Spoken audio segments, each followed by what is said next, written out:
জীবনে ৩ ধরনের মানুষকে ক্ষমা করা খুবই কঠিন। নাম্বার ১, যে ভালো না বেশে অভিনয় করে।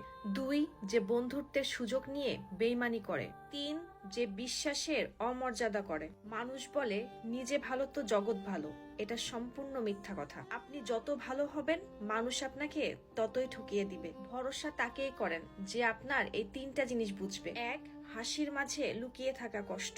২, রাগের পিছনে থাকা ভালোবাসা। ৩, চুপ থাকার পিছনে কারণ। জীবনে ৩টি কথা সবসময় মনে রাখবেন।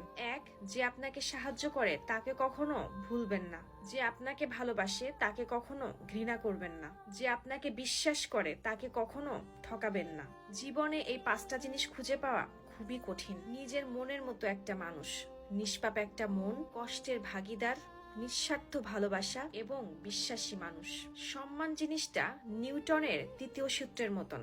আপনি যদি কাউকে সম্মান দেন অবশ্যই আপনি সম্মান ব্যাক পাবেন। বেশি চালাক মানুষের একটাই সমস্যা, দুনিয়ার সব কিছু বোঝে কিন্তু আপনি যে তার চালাকি বুঝেন এটা সে বোঝে না। কাউকে পাওয়ার পর যখন অবহেলা করে হারিয়ে ফেলে তখন পরে আর কান্না করে লাভ হয় না। 3টা জিনিস কখনো ফিরে আসে না, সময়, কথা এবং সুযোগ। 3টা জিনিস কখনো হারানো ঠিক না, শান্তি, আশা এবং সততা। মানুষের 3টা জিনিসে তার নিজেরই পতন হয়, অহংকার, হিংসা এবং মিথ্যা। আর এই পৃথিবীতে 3টা জিনিস খুবই দামি, ভালোবাসা, আত্মবিশ্বাস এবং বন্ধুত্ব। সুখে থাকার জন্য মাত্র 2টাই পদ্ধতি, এক পরিস্থিতি বদলে দেন অথবা পরিস্থিতি বুঝে নিজেকে বদলে দেন।